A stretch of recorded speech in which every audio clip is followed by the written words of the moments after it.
సంస్కృతి సంపద ఆధ్వర్యంలో తెలుగు సాహిత్య గోష్ఠి శ్రీనాథ యోగపు కవులపై అంతర్జాల గోష్ఠి. ఈ గోష్ఠికి డాక్టర్ రావి రంగారావు గారు అధ్యక్షత వహిస్తున్నారు.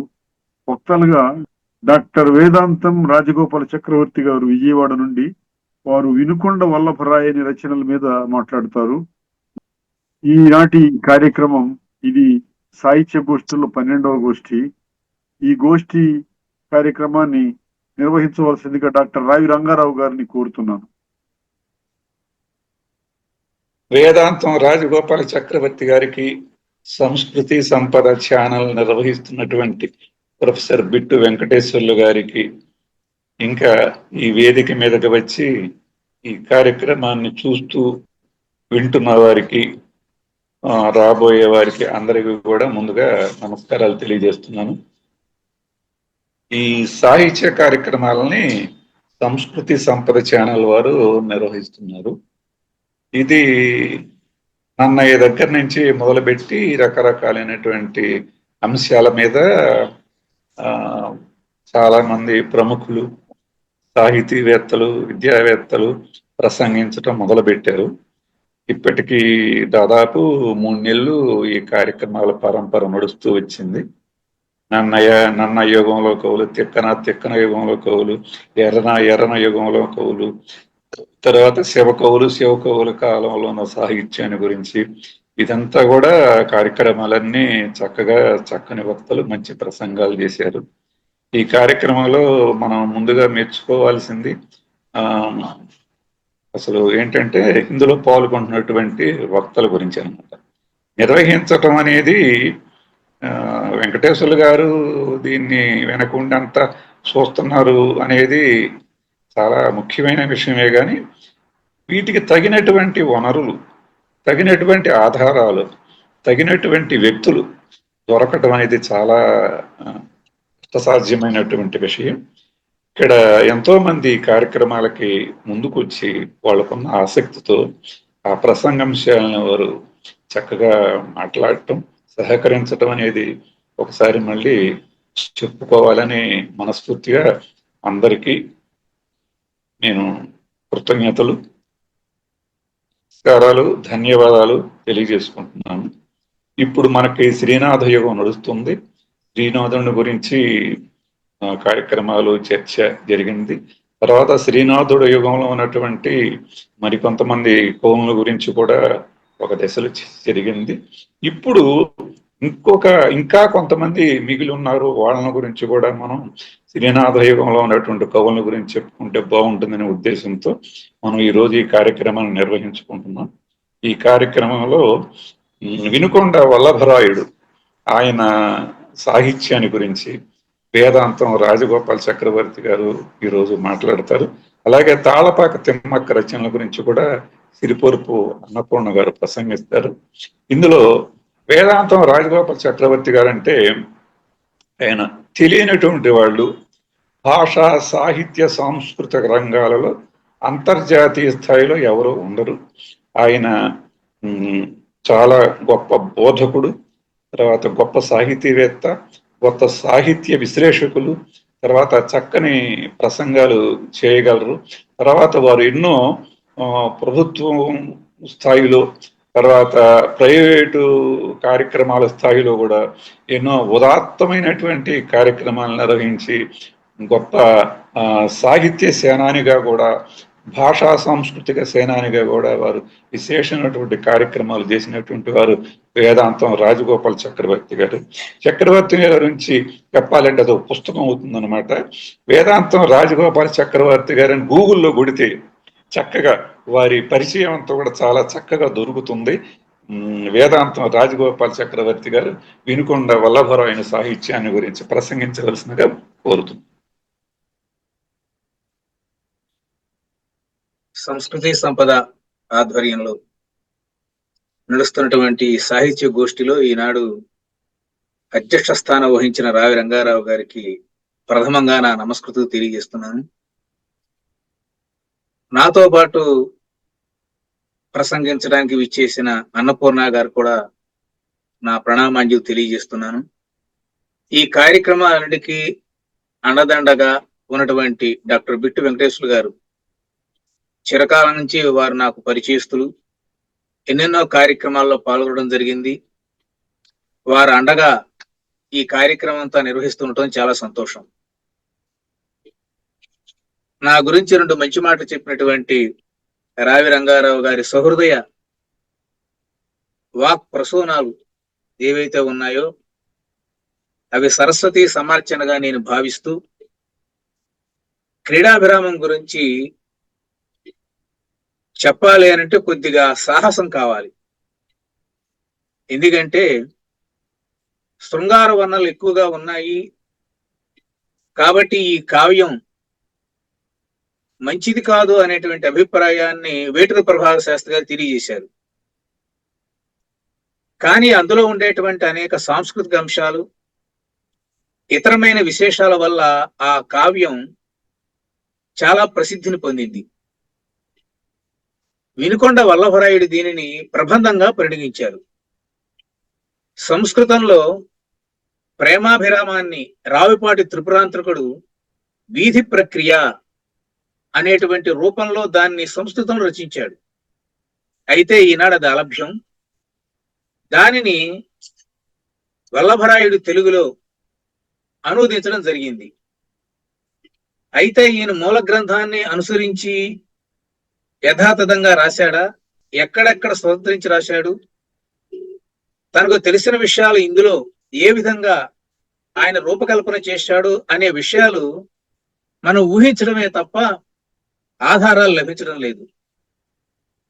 ఏది ఏమైనా తెలుగు భాషలో ఇప్పటి వరకు ప్రాచీన మధ్య యుగాలలో వీధి అనేటువంటి ప్రక్రియ మీద వచ్చినటువంటి ఒకే ఒక గ్రంథం క్రీడాభిరామం. ఓరుగలను కేంద్రంగా చేసుకుని ఒకరోజు మాత్రమే జరిగేటువంటి కథాంశంతో ఈ యొక్క వీధి అనేటువంటి ప్రక్రియను రూపకల్పన చేయటం జరిగింది.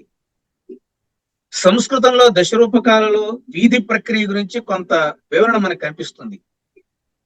అయితే క్రీడాభిరామం రచించినటువంటి వల్లభరాయుడు ఆ వీధి అనేటువంటి నాటక లక్షణాలను పూర్తిగా ఇందులో పాటించలేదు. ఆయన స్వతంత్రించి కొన్ని కల్పనలు చేయటం, కొన్ని చోట్ల వీధి యొక్క పరిధుల్ని దాటి కూడా ఆయన దీనిని రచించాడు అని విమర్శకులందరూ చెప్తూ ఉంటారు. వ్రాసింది ప్రేమాభిరామం కాకతీయుల కాలంలో, అనువాదం చేసిన వినుకొండ వల్లభరాయుడు విజయనగర కాలంలో ఉన్నారు. కాలాంతరం బాగా కనిపిస్తున్నా విషయవర్ణన మాత్రం ఈనాటికి ఒక వాడిపోని పారిజాత పుష్పంలాగా సాహితీ ప్రియులందరినీ ఆకర్షింప చేస్తూ ఉంటుంది ఈ క్రీడాభిరామం. ఈ వీధి అనేటువంటి నాటక ప్రక్రియతో వినుకొండ వల్లభరాయుడు ప్రారంభంలోనే ఎటువంటి దేవతాస్థుతి చేయకుండా, ఎటువంటి ప్రార్థనలు చేయకుండా సరాసరిగా గణనకెక్కిన దశరూపకములయందు వీధి రసభావ భావన వీధి లెస్స ఏ కవీంద్రుడు రచయించని ప్రబంధ మనసు మీరానతిచ్చెదరైన వినుడు అంటూ సరాసరి కథలోకి వచ్చేస్తాడు. ఆయన పేరుకి వీధి అనే ప్రక్రియ ఉన్న దాన్ని ప్రబంధంగా భావించాడు వినుకొండ వల్లభరాయుడు. 3 గ్రామ గ్రాసాలతో మోపూరుని పాలించేటువంటి వినుకొండ వల్లభరాయుడు వాళ్ళ పూర్వీకులు ఉన్నతమైన స్థానాలలో ఉండటం, ఈయన కూడా చాటు కవితలో మంచి పడుత్వం ఉండటం, కాలభైరవ స్వామి ఆరాధన ద్వారా సిద్ధ సారస్వత స్త్రీ, ఇది మనం తెలుసుకోవాల్సిన అంశం. ఆయనకు ఉండేటువంటి ఒక అరుదైనటువంటి సిద్ధి ఏమిటంటే సిద్ధ సారస్వత స్త్రీ. చాలా మంది వీధి నాటకాన్ని శ్రీనాథుడు రచించాడని, లేకపోతే శ్రీనాథునికి అనుసరణగా వల్లభరాయుడు రచించాడని, అచ్చంగా ఇది శ్రీనాథు కృతే అని వేటూరి ప్రభాకర శాస్త్రి గారు, ఆరుద్ర గారు ఇలాంటి వాళ్ళు భావించారు. అయితే యునెస్కో వాళ్ళు ముద్రించినటువంటి క్రీడాభిరామంలో బివి శంకరాచార్య గారు మాత్రం శ్రీనాథుడిని అనుకరించాడు తప్ప, రెండవది ఆనాటి విశృంఖలంగా ఉండేటువంటి శృంగారాన్ని వ్యంగ్యంగా విమర్శిస్తూ సమాజం సరైన దోవలో వెళ్ళాలి అనేటువంటి భావనతో ఈ క్రీడాభిరామం రచించారు అని ఆయన కొంతమంది పెద్దలు భావించారు. లేకపోతే అనువాదంలో ఏమంటాడంటే మది వెరపు లేకుండా అని ఒక పదం వాడాడు. ఆయన రావుపాటి త్రిపురాంతక కవీశ్వరుడు సంస్థలో రాశాడు. కానీ తెలుగులో అటువంటి శృంగార సంబంధమైన అంశాలని ఏమాత్రం వెరుపు లేకుండా ఇది రాయటం ఏమిటి అనేటువంటి ఒక విమర్శని గ్రహించి అయినప్పటికీ తెలుగు చేసి అక్కడే ఒక మనకందరికీ తెలిసిన ఒక ప్రసిద్ధమైన పద్యాన్ని వల్లభరాయుడు రచిస్తాడు. జనని సంస్కృతంబు సకల భాషలకును దేశ భాషలందు తెలుగు లెస్స జగతి తల్లి కంటే సౌభాగ్య సంపద మెచ్చుటాడు బిడ్డ మేలు కాదే అంటాడు. ఇందులో దేశ భాషలందు తెలుగు లెస్స అనేటువంటి వాక్యాన్ని అనంతర కాలంలో శ్రీకృష్ణదేవరాయలు స్వీకరించి దానికి ఒక అధికారికమైనటువంటి రాజముద్రను రాజభాష హోదాను కల్పించాడు. చాలా మంది ఇది శ్రీనాథుని యొక్క కవితా వాక్యాన్ని రాయల వారు స్వీకరించారు అనే మాట కూడా వాడుతూ ఉంటారు.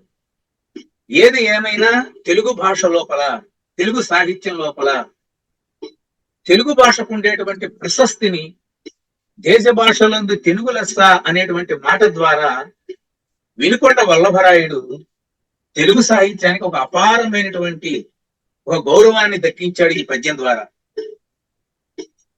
కవి యొక్క వంశవర్ణన అయిన తర్వాత వీధి నాటకంలో ఉండేటువంటి ఆకాశ సంభాషణ, సూత్రధారుడు ప్రస్తావనలు ఇవన్నీ అయిన తర్వాత వీధి నాటకంలో మంచెన శర్మ, టిట్టివి శెట్టి అని 2 పాత్రలు ఉంటాయి.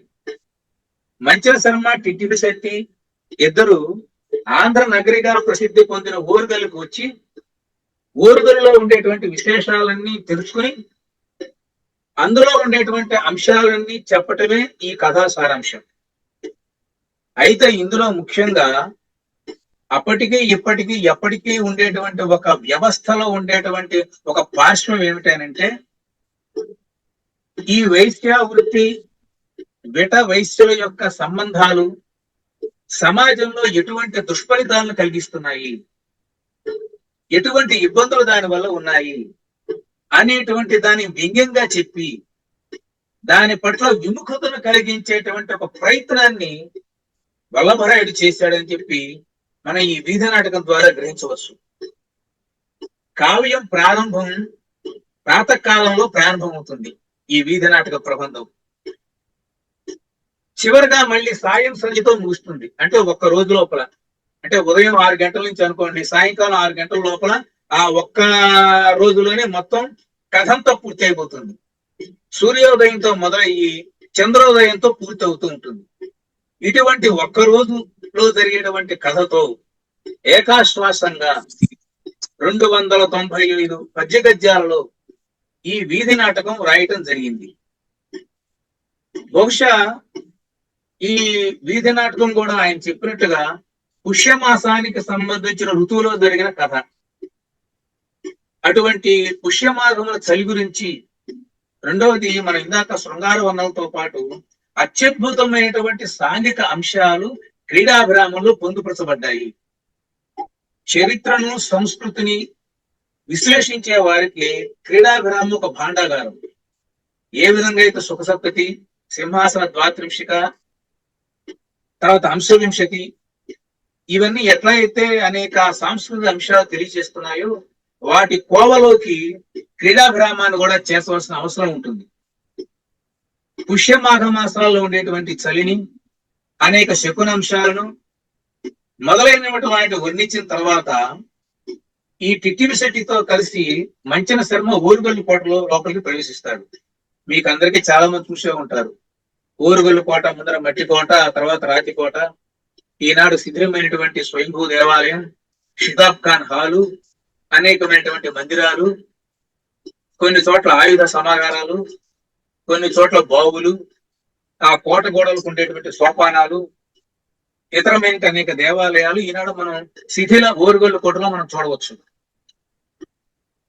అప్పటి క్రీడా విరామం రాసినటువంటి వినుకొండ వల్లభరాయుడి కాలం నాటికి నిజానికి ఓరుగల్లు కోట వర్ణించినంతగా లేదు, దాని వైభవం అంతా పోయింది అప్పటికి.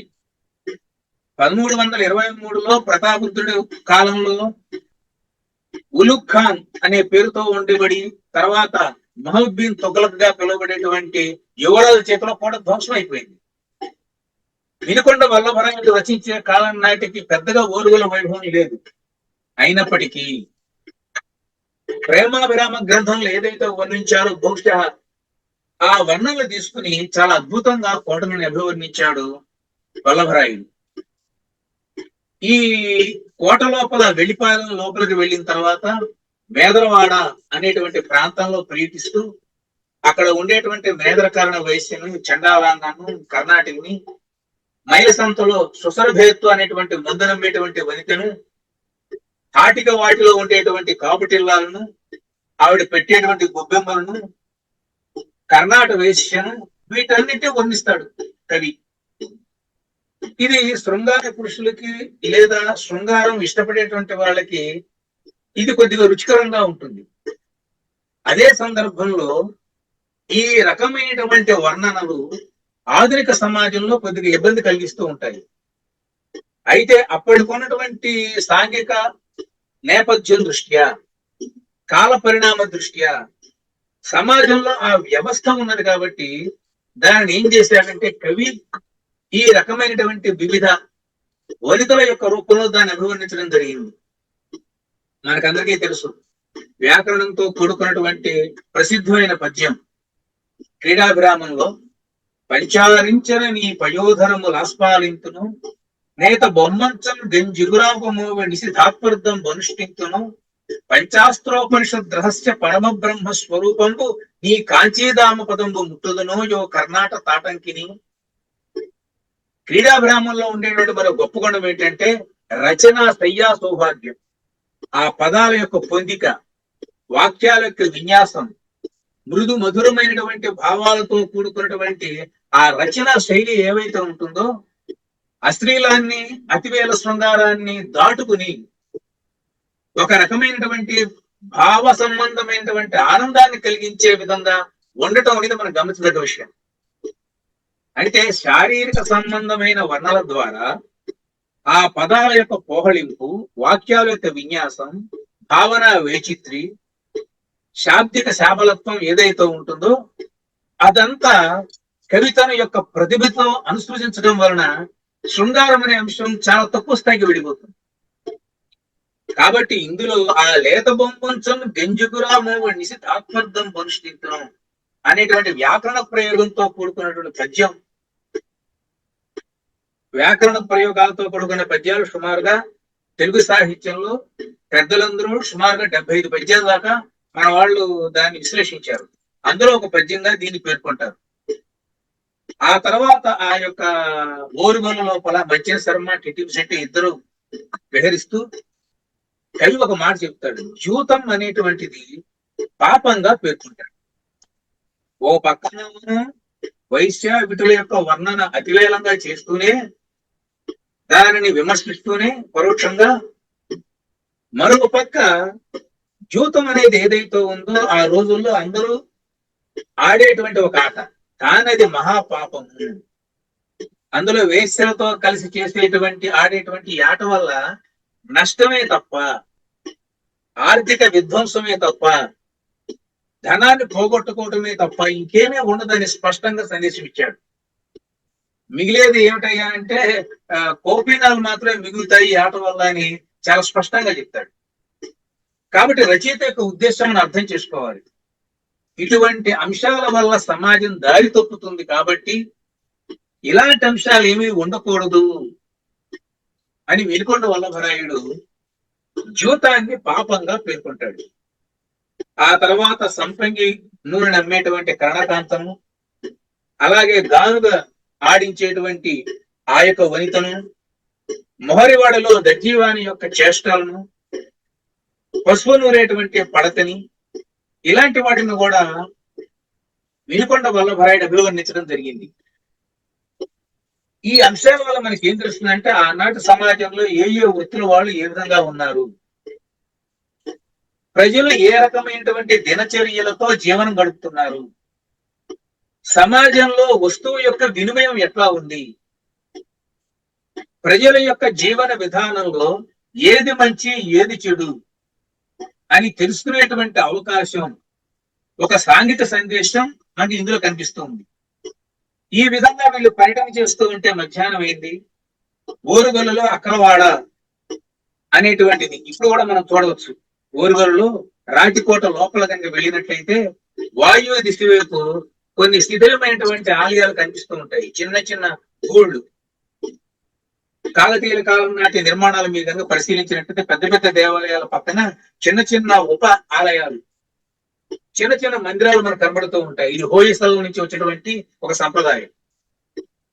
వాయువు దిశలో మనకి ఈ కాకతీయ కోటలో చిన్న చిన్న శిథిల గుడులు కనబడుతూ ఉంటాయి. అవన్నీ పలనాటి వీరుల యొక్క గుళ్ళుగా మన వాళ్ళందరూ పేర్కొంటూ ఉంటారు. ఈ క్రీడా విరామంలో గొప్ప అంశం ఏమిటంటే, ఎట్టైనా శ్రీనాథుడు పల్నాటి వీర చిత్రం రాశాడు విభూత కావ్యంలో, అది మనకు అందరికీ తెలుసు. ఇక్కడ వల్లభరాయుడు తెలుగుదేశంలో రెండవ మహాభారతంగా ప్రసిద్ధి వహించిన పల్నాటి యుద్ధం, అప్పటికే ప్రజల్లోకి పలనాటి వీరుల యొక్క కథలు ఏ విధంగా వెళ్ళిపోయాయి, వాళ్ళు ఏ విధంగా వాటిని కీర్తిస్తున్నారు అనేటువంటి అంశాన్ని దీంట్లో రికార్డ్ చేయడం జరిగింది. పలనాటి వీరుల కథలు చెప్పేటువంటి ఆ వ్యక్తుల యొక్క సంగీత వాయిద్యాలు, వాళ్ళు చేసేటువంటి నృత్యాలు, ఆ వీరత్వాన్ని ప్రదర్శించే విధంగా వాళ్ళకు ఉండేటువంటి ఆవేశము, వీటన్నిటినీ చాలా చక్కగా ఈ యొక్క వినుకొండ వల్లభరాయుని గ్రంథంలో మనకు కనబడుతూ ఉంటుంది. అదే విధంగా ఏకవీర, మాహురమ్మ, జక్కుల పురంధ్రి, అక్కల ఆరాధన, మైలారు బుడల వీరకృత్యాలు, గొండ్లియాట, మైలారు దేవస్థుతి, ఇలాంటివన్నీ మనకి ఈ యొక్క కావ్యంలో, ఈ యొక్క వీధి నాటకంలో మనకు కనిపిస్తూ ఉన్నాయి. ఇవన్నీ ఆనాటి తెలుగు వారి యొక్క సాంఘిక మత సంబంధమైన ఆచార వ్యవహారాలు. ఇప్పటికే మనకి కారంపూడి గురజాల్లో ప్రతి సంవత్సరం మనకి పల్నాటి వీరుల ఆరాధనోత్సవాలు జరుగుతూ ఉంటాయి. మౌఖిక సంప్రదాయంలో అది చాలా గొప్ప అంశంగా మన వాళ్ళు పరిగణిస్తూ ఉంటారు. వాటిని వినుకొండ వల్లభరాయుడు దీంట్లో చక్కగా రికార్డు చేసి భవిష్యత్తులో ఉండేటువంటి తెలుగు వారికి అందజేయడం జరిగింది. అంతేకాకుండా ఆనాడు కాలాన్ని తెలుసుకోవడానికి, టైం తెలుసుకోవడానికి గడియారాలు ఉండేవి కోటగోడల దగ్గర కానీ పెద్ద పెద్ద పట్టణాల్లో కానీ. ఆ గడియారం గంటలు మోగినాయి, మధ్యాహ్నం అయింది, భోజనం చేద్దాము. మానవుల యొక్క లక్షణం కదా మానవ స్వభావం. విధి అనేటువంటిది ఆ ప్రక్రియ యొక్క లక్షణం ఏంటంటే, మానవ జీవితాన్ని క్లుప్తంగా ఏదో ఒక అంశం తీసుకుని అభివర్ణించడం. ఆ మధ్యాహ్న కాలంలో భోజనం ఎక్కడ దొరుకుతుందంటే, పూట పూటీలు ఉంటాయి కాబట్టి ఆ రోజుల్లో ఆ వైపుకి వెళ్తూ ఉంటే అక్కడ భోజనం చేసి ఒక తెల్లనాకుడు అంటే తోమలపాకులు నవ్వుతూ వచ్చేటువంటి ఒక బ్రాహ్మణుని అడిగారు, వీళ్ళు ఏమిటయ్యా భోజనం ఏమిటంటే, అప్పుడు అతను చెప్తాడు. ఇది కూడా మనకి క్రీడాభిరామంలో ప్రసిద్ధమైన పద్యమే. అంటే అన్ని ప్రసిద్ధమైనవే, నేను కొన్ని మాత్రమే తెలియజేస్తున్నా తమకి. కప్పురపు భోగి వంటము కమ్మని గోధుమ పిండి వంటయం, గుప్పెడు పంచదారయును కొత్తగా కాచిన ఆలని, పెసరపప్పును కొమ్ము నన్ను అరటిపండును 4-5 నంజులు, రప్పల తోడ వెలుగు లక్ష్మణ వజ్జల ఇంట రూపకం అంటాడు. 1 రూపాయి ఇస్తే కప్పురపు భోగి అనేటువంటి పేరుతో పిలువబడేటువంటి బియ్యంతో వండిన అన్నం, గోధుమ పిండి వంటలు, పంచదార, అప్పుడే కాచినటువంటి ఆవు నెయ్యి, పెసరపప్పు, అరటిపళ్ళు, 4-5 పచ్చళ్ళు, ఈ అప్పడాలు వడియాలతో కూడుకున్నటువంటి కొత్త పెరుగుతో భోజనం దొరుకుతుంది అని చెప్పారు. ఇది ఆనాటి సహజంగా కౌలుకుండేటువంటి ఒక లక్షణం ఏంటంటే, ఎక్కడ అవకాశం ఉంటే అక్కడ కథ లోపల భోజనాల గురించి వర్ణించడం మనకు కనబడుతూ ఉంటుంది.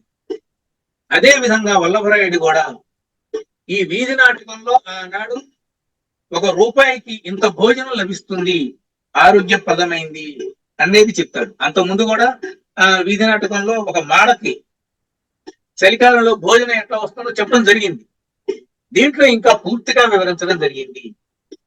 ఈ విధంగా భోజన లక్షణాలన్నీ వివరించిన తర్వాత పుష్పలాంటి దగ్గర పూలు తీసుకుని మాచవదేవి చిత్రసాలను చూస్తాడు. ఇది వీధి నాటకంలో ఒక కీలకమైన అంశం. అంటే చారిత్రకంగా గాని లేక నాటకపరంగా గాని ఇది చాలా కీలకమైన అంశం. వినుకొండ వల్లభరాయుడు అనువాదం చేసిన ప్రేమాభిరామం ఖచ్చితంగా ఏ సమయంలో రాయబడి ఉండవచ్చు అనే దానికి సమాధానం ఇదిగో ఈ మాచవదేవి వృత్తాంతం. మాచవదేవి రెండవ ప్రతాపరుద్ర చక్రవర్తి దగ్గర ఆవిడ నాట్యం చేస్తూ ఉండేటువంటి గొప్ప నాట్యకత్తిగా ప్రసిద్ధి పొందింది. దీకరుడు అంటాడు ఆయన, ప్రతాపరుద్ర ధరణీశోపాక్త గోష్ఠి ప్రతిష్టాపారీణ. మంచి శర్మ కీర్తిస్తాడు ఆవిడిని. ప్రతాపరుద్రుడికి కాలం ఏమిటి? 1289 నుంచి 1323. 1323లో కాకతీయ సామ్రాజ్యం కూలిపోయింది. అప్పటికి కోలకం ముందు ఢిల్లీని పరిపాలించేవాడు ఎవరు అని అంటే ఫిరోజ్ తుగ్లక్. అంటే ఇప్పుడున్న మహమ్మద్ బిన్ తుగ్లక్ యొక్క తండ్రి అన్నమాట ఫిరోజ్ తుగ్లక్. ఆ యొక్క మాచవదేవి యొక్క కీర్తి భారతదేశంలో ఎలా ఉందనంటే ఢిల్లీ సుల్తానికి లేదు పల్లవోష్టి అనేటువంటి విశేషణం ద్వారా మనకి తెలుస్తుంది. ఆ రోజులో ఢిల్లీ సుల్తానికి కూడా ఈవిడకున్నంత ప్రఖ్యాతి లేదట. అటువంటి ప్రఖ్యాతితో ప్రతాపరుద్ర చక్రవర్తితో కలిగి ఉన్నటువంటి ఆ సంబంధాన్ని కూడా విశేషంగా మధ్య శర్మ కీర్తించడంతో బహుశా ప్రేమాభిరామాన్ని ప్రతాపరుద్ర చక్రవర్తి పరిపాలించే కాలంలోనే రచింపబడి ఉండవచ్చు అని స్పష్టంగా మనకి ఈ ఆధారాలలో మనకు తెలుస్తుంది. అందులో చిత్రశాల, ఆ రోజుల్లో గృహాలలో చక్కనైనటువంటి చిత్రపటాలు ఉంచుకోవటం అనేక కావ్యాల ద్వారా మనకి తెలుస్తూ ఉంటుంది. తెలుగు వారి యొక్క అభిరుచి ఇప్పుడు కూడా మనకు ఉంది.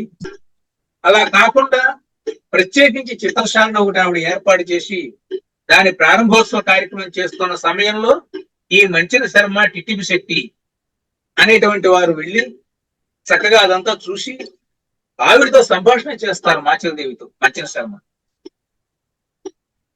సంభాషణ చేసిన తర్వాత ఆవిడికి ఆశీస్సులు అందజేసి మళ్ళీ అక్కడి నుంచి ఈ మంచిన శర్మ ఎవరినైతే ప్రేమించాడో కామమంజరి అనే ఆవిడ ఇంటికి వెళ్తాడు. అప్పుడే కామమంజరికి మంచిన శర్మకి పుట్టినటువంటి అమ్మాయికి ఒక చిన్న పండగ లాంటిది చేస్తూ ఉంటారు. దాన్ని ముకుర వీక్షణము అంటే అద్దాన్ని చూపించటం. వేశ్యావృత్తిలో అద్దాన్ని చూపించటం అనేటువంటిది శ్రీలక్ష్మి తుల్యం అని కవే వర్ణిస్తాడు. కాబట్టి ఆ ఫంక్షన్ జరుగుతుంది, అద్దాన్ని చూసేటువంటి ఒక పండుగ జరుగుతుంది. ఆ పండగకి ఈ మంచిన శర్మ, టిటిపి శెట్టి వెళ్తే అప్పుడు అడిగింది కామమంజరి, అప్పుడు ఎప్పుడో నువ్వు వసంతకాలంలో కనిపించావు, మళ్ళీ కనిపించకుండా వెళ్ళిపోయావు, ఎక్కడికి వెళ్ళావు అని అంటే నేను శ్రీకాకుళం తిరణాలకు వెళ్ళాను అని వర్షాకాలాన్ని ఆ తర్వాత ఇతరమైనటువంటి అంశాలని వర్ణిస్తాడు.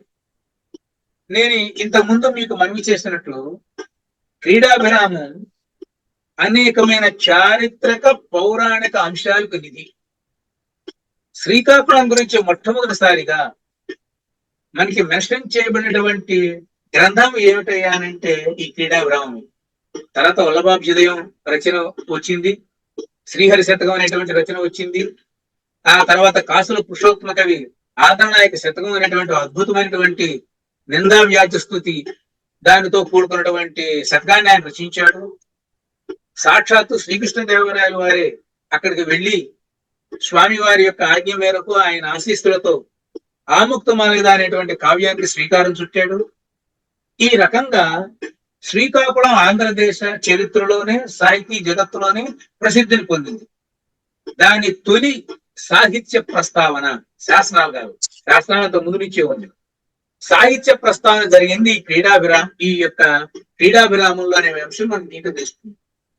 ఆ శ్రీకాకుళం జరిగేటువంటి తిరునాళ్ళు, అక్కడ యథేచ్ఛగా జరిగేటువంటి శృంగారంశాలు, వీటన్నిటిని కవి వ్యక్తీకరించడంతో మనం ఇక్కడ ఒక విషయం గ్రహించాలి. దేవాలయాలు పరమ పవిత్రమైన స్థలాలు, అందులో స్వామివారికి జరిగేటువంటి బ్రహ్మోత్సవాలు అని అంటే పరమ పుణ్యప్రదాలు. ఇటువంటి ఒక అద్భుతమైన పవిత్రమైన వ్యవస్థ దేశంలో కొనసాగుతూ ఉంటే అదే సమయంలో అస్తవ్యస్తమైన ఈ వ్యవస్థ కూడా కొనసాగుతుంది కాబట్టి మనం దేనిని మనం సపోర్ట్ చేయాలి, దేని నిర్ణయం చేసుకోవాలి అని ఒక వ్యంగ్యంగా, ఒక ప్రతీకాత్మకమైనటువంటి ధోరణితో అక్కడ జరిగేటువంటి అంశాలన్నింటినీ క్రీడాభిరామకర్త వివరించడం జరిగింది. ఇటువంటి శ్రీకాకుళం తిరణాలు ఇవన్నీ వెళ్ళి వచ్చాను, అందువల్ల నాకు ఆలస్యమైంది, ఇంకా వేరే పనులు నేను మళ్ళీ వస్తానని చెప్పి మధ్యాహ్నం అక్కడి నుంచి బయలుదేరి ముందుకు వస్తూ ఉంటే పాములు ఆడించేవాళ్ళు, ఆ నాగస్వరాన్ని ఊదే విధానం, వీటన్నిటిని చాలా అద్భుతంగా వర్ణించారు. కావ్యంలో వర్ణించబడకూడని వస్తువు అంటే ఏది ఉండదు, ఏ వస్తువునైనా వర్ణించవచ్చు. ఒక పాములాటను, పాములాడించే వ్యక్తి ఊదేటువంటి నాగస్వరాన్ని అద్భుతంగా వినుకొండ వల్లభరాయుడు ఈ యొక్క వీధి నాటకంలో ఆయన నిబద్ధీకరించడం అనేది చాలా ఆశ్చర్యకరంగా ఉంటుంది. అత్యంత సామాన్యమైన అంశాలు కావ్యంలో ప్రాణం పోసుకుని ఈనాటికి మనకి దాని యొక్క తత్వాన్ని, మహత్వాన్ని తెలియజేస్తూ ఉన్నాయి. అదే విధంగా పొట్టేళ్ల పందాలు, కోడి పందాలు, వీటిని ఏమంటాడంటే క్రీడాభిరామకర్త సజీవ ద్యూతము అంటాడు. సజీవ ద్యూతం అనే పేరుతో పిలుస్తాడు. ఆ కోడి పందాల యొక్క అభివర్ణన ఏదైతే ఉందో అది తెలుగు సాహిత్యంలోనే చాలా అపూర్వమైనటువంటి అంశము. ఇంకొక 2-3 అంశాలతో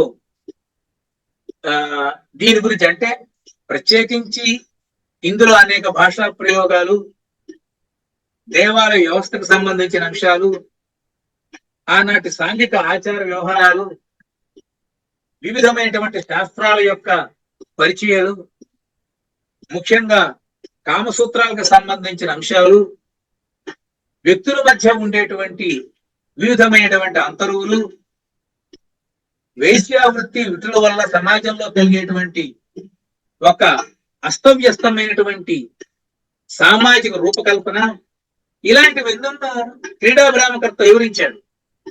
కేవలం శృంగార పరంగా కింద చూసినట్టయితే క్రీడాభిరామం ఎవరి దృష్టికి ఆనదు. కానీ దానిని మిషగా చేసుకుని అతివేలమైనటువంటి శృంగారాన్ని నిరసించేటువంటి ఒక వ్యంగ్యాత్మకమైన ధోరణి మనం పాఠకులు, విమర్శకులు గ్రహించాలి. ఇది అసంబద్ధమైనది, సమాజ వ్యవస్థకి ఇది పాడు చేస్తుంది, భారతీయ ధార్మిక వ్యవస్థకి, కుటుంబ వ్యవస్థకి ఇది చేటుగా ఉంటుంది అని చెప్పి క్రీడాభిరామకర్త చాలా జాగ్రత్తగా ప్రతి పద్యాన్ని ఆయన చెప్పడం జరిగింది. అందులో సాయంకాల వర్ణన రైతు గురించి చెప్తూ, మాఘమాసంపు పులివలే మలయచుండ పచ్చడం బంబుకున్న పసరమునకు ముదిత చొన్నలు పొగలేను మురుమరుమలు చలికి నొరగాయకీలుండు సైరుకుండు అంటాడు. ఇది శ్రీనాథుని యొక్క శాలివాహన సప్తతి యొక్క అనువాదంగా, శ్రీనాథుడి పద్యంగా మన వాళ్ళకి చెప్తూ ఉంటారు. అసలు మొత్తం కావ్యమే శ్రీనాథుడితో కనిపిస్తుంది అని చెప్పేవారు ఉన్నారు, అది వేరే విషయం. ఇక్కడ మాత్రం సప్తతి ఏదైతే శ్రీనాథుడు అనువదించాడో దానికి సంబంధించినటువంటి అంశంగా మన వాళ్ళు పరిగణిస్తూ ఉంటారు. చాలా అద్భుతమైనటువంటి పద్యం.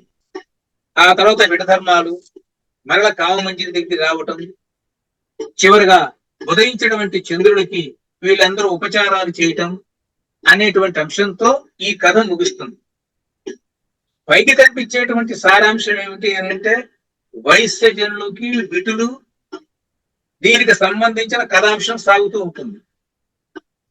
సమాజంలో ఉండేటువంటి ఒక విస్తృతమైనటువంటి ధోరణికి ఆనకట్ట వేయాలి అని వ్యంగ్యంగా చెప్పేటువంటి లక్షణం ఇందులో ప్రతిపద్యంలోనే కనిపిస్తూ ఉంటుంది. రెండవది గ్రహించాల్సిన అంశం ఏంటంటే దీన్ని ప్రదర్శించేవాళ్ళు. ఎందుకంటే మా పెద్దవాళ్ళ విమర్శలు చాలా మంది చెప్పారు. కందుకూరి వీరేశలింగం పంతులు గారి అభిజ్ఞాన శాకుంతలం నాటకం తెలుగులో వచ్చేటంత వరకు ఈ 1000 ఏళ్లలో తెలుగులో నాటకం అనేది లేదు. నాటకాన్ని కూడా మన వాళ్ళు ఏం చేశారంటే శ్రవ్య కావ్యంగా మార్చేశారు. అలా మనకు కనబడేది ఏమిటంటే దశరూపకాలలో వీధి అనేటువంటి క్రీడాభిరామం మాత్రమే. కాబట్టి ప్రాచీన మధ్యయుగాలలో క్రీడాభిరామం ఒక్కటే, నాటక భేదాలలో ఒకటే కనిపిస్తుంది వీధిగా. మరల ఆధునిక కాలంలో అభిజ్ఞాన శాకుంతలం కందుకూరి వీరేశలింగ పంతులు గారి యొక్క అనువాదం మనకు కనిపిస్తూ ఉంది. కాబట్టి ప్రదర్శనకు సంబంధించిన నాటకాన్ని ఎందుకో తెలుగు వాళ్ళు యథాతథంగా నాటకంగా రాయడం జరగలేదు. కానీ ఈ వీధి అనేటువంటి నాటకాన్ని ప్రదర్శించేవాళ్ళు. మరి ప్రదర్శన చేసేటప్పుడు ప్రజల దగ్గర నుంచి వ్యతిరేకత రాదా, ఏమిటి ఇట్లా ఉందని? కాబట్టి కవి యొక్క ఉద్దేశ్యం మనం ఇందాక చెప్పుకున్నట్టుగా ఉంటుంది. నటులది తోర సముద్రము, విటులది ఓర్గల్లు, కవిది వినుకొండ, పుటభేదుని మీ తృతయము, నిట గూర్చే బ్రహ్మ రసిగులెల్లని మెత్సం అంటారు.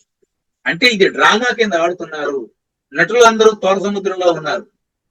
ఇది ఈ కథాంశం సంబంధించినంత ఓర్గల్లు, రచించిన కవిదేమో వినుకొండ అని స్పష్టంగా కావ్యం చివరిలో మనకు కనబడుతూ ఉంది.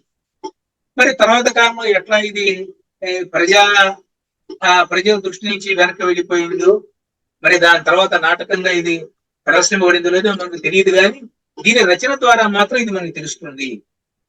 చివరిలో అంటారు, అని అందరూ యథాసుఖంబుగా నిజస్థానంబులు కలిగి సుఖయించుతుండిరి. కాబట్టి ఈ నాటకం అయిపోయిన తర్వాత అందరూ తమ తమ నిజ స్థానాలపై సుఖంగా ఉన్నారు అని క్రీడా విరామకర్త దాన్ని ముగించడం జరిగింది. నిజానికి క్రీడా విరామంలో ప్రతి పద్యాన్ని విమర్శనాత్మకంగా చూచుకుని దాన్ని విశ్లేషించి సమాజంలో దానికి ఉండేటువంటి స్థానం ఏమిటో మనం గ్రహించవచ్చు. కేవలం ఆడవాళ్ళని మహిళల్ని వర్ణించారు అనేటువంటి ఒక ముద్ర వేసి కావ్యాన్ని దూరంగా పెట్టకూడదు.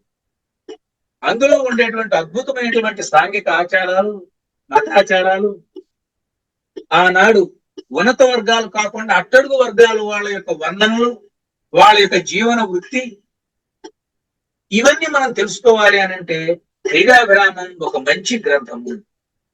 కాబట్టి ఒక సాంఘిక దృష్టితో, ఒక ఆచారాల దృష్టితో, ఒక సామాజిక జీవన దృష్టితో, ఒక భాషా ప్రయోగాల దృష్టితో మనం గన క్రీడా విరామాన్ని చూసినట్లయితే ఇది తెలుగు వారి యొక్క ఒక అద్భుతమైనటువంటి వారసత్వ సంపదగా, భాషా సాంస్కృతిక సంపదగా మనకి అంది వచ్చేటువంటి అవకాశం ఉంటుందని నేను భావిస్తూ, మరి దీన్ని ఏర్పాటు చేసిన సంస్కృతి సంపద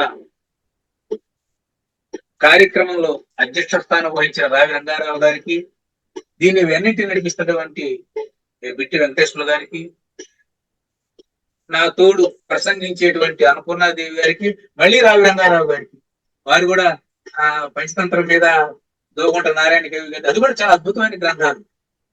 సుభద్ర కళ్యాణం కూడా సామాన్యమైన గ్రంథమే కాదు. 3 గ్రంథాలు గొప్పవే. రావి రంగారావు గారు, అన్నపూర్ణాదేవి గారు గొప్పవారే. వృద్ధతల మధ్య పేదకుండా తరమైనట్టు నేనే కాస్త అందరిలోకి చిన్నగా ఉంటూ ఉన్నాను. కాబట్టి వారి కూడా ఈ కార్యక్రమంలో పాలు పంచుకొని 4 మాటలు విన్నందుకు అందరికీ నేను ధన్యవాదాలు, కృతజ్ఞతలు తెలియజేస్తున్నాను. చక్రవర్తి గారికి కృతజ్ఞతలు. మామూలుగా ఉండే కావ్యాల మీద మాట్లాడటానికను ఒక క్రీడాభిరామం, అది ఒక ప్రత్యేకమైన ప్రక్రియని గురించి మాట్లాడటానికి చాలా తేడా ఉంటుంది. మామూలు కావ్యాల మీద ఒక దారి ఎలా మాట్లాడటం అంతా ఉంటది. కానీ క్రీడాభిరామాన్ని గురించి అది ఒక వీధి నాటకం అయినా దాంట్లో మళ్ళీ కొన్ని మార్పులన్నీ ఆయన చేసుకొని దాని స్వరూప స్వభావాలని ఆయన అనుకున్నటువంటి ఆశయాలు సాధించడానికి ఏ విధంగా ఆయన ప్రబంధం లాగా దాన్ని నడిపించారనే విషయాలు, తరువాత ఈ క్రీడాభిరామంలో ఉన్నటువంటి సామాజిక పరిస్థితులు, అంటే ఉన్నత వర్గాల వాళ్ళ దగ్గర నుంచి కష్టపడేటువంటి శ్రామికుల దాకా ఉన్నటువంటి రకరకాలటువంటి అంశాల గురించి, ఆ రోజు భోగి మంటలు, పిండి వంటలు, ఇట్లా జీవన వైవిధ్యం గురించి, కోడి పందాల గురించి, ఆ పల్నాటి యుద్ధాన్ని గురించి, పల్నాటి వీరుల గురించి కూడా ఇంకా సోదాహరణంగా అన్ని విషయాలు ఆయన చాలా కూలంకషంగా మనకి వివరించి చెప్పారు. వారి అనుభవం, వారి ప్రసంగ శైలి ఏంటంటే వారికి ఉన్నటువంటి పరిణతిని తెలియజేస్తున్నాయి. చాలా నింపాదిగా, ఒక చక్కని ప్రౌఢమైనటువంటి ఒక నదీ ప్రవాహంగా వారి ఉపన్యాసం సాగింది. వేదాంతం రాజగోపాల్ చక్రవర్తికి చాలా సంతోషంగా నేను వారికి కృతజ్ఞతలు తెలియజేసుకుంటున్నాను. గోష్ఠి చాలా చక్కగా జరిగింది. మరి డాక్టర్ రావి రంగారావు గారు చక్కగా నిర్వహించారు. ముఖ్యంగా మా సిరిపురపు అన్నపూర్ణ గారు మరి ఇద్దరు కవుల గురించి ఆ, చక్కటి ప్రజెంటేషన్ చేశారు. రాజగోపాల్ చక్రవర్తి గారు చాలా క్రీడాభిరామం గురించి నేను 2-3 సార్లు చదివా గానీ చాలా అద్భుతంగా మాట్లాడారు. దానిలో అంటే వీధి అనే నాటక ప్రక్రియ ఇంతవరకు ఎవరు ప్రస్తావించకపోవడం, ఇదే మొదటిగా కావ్యం కావటం అనేది చాలా చక్కటి ప్రస్తావన. రాజగోపాల్ చక్రవర్తి గారు చక్కగా మాట్లాడారు. మరి పంచతంత్రం గురించి అక్కడక్కడ చిన్న చిన్న కథలు విన్నాం కానీ టోటల్ గా రంగారావు గారు పరిచయం చేశారు. ఇది కూడా చాలా చక్కగా ఉంది. నేను చాలా పంచతంత్రం గురించి అక్కడక్కడ చిన్న చిన్న కథలు విన్నా కానీ టోటల్ గా ఎప్పుడు వినలేదు. ఇప్పుడు ఈ సందర్భంగా మీ ద్వారా వినగలిగాను. ఈ కార్యక్రమం ఇంత చక్కగా మరి నడిపినందుకు డాక్టర్ రావి రంగారావు గారికి ముఖ్యంగా ధన్యవాదాలు. అట్లాగే ఇందులో మాట్లాడి చక్కటి ప్రసంగం చేసిన డాక్టర్ వేదాంతం రాజగోపాల చక్రవర్తి గారికి, వినుకొండ వల్లభరాయని క్రీడాభిరామం మీద మాట్లాడినందుకు, ఈ కార్యక్రమం చక్కగా నిర్వహించినందుకు అందరికీ ధన్యవాదాలు.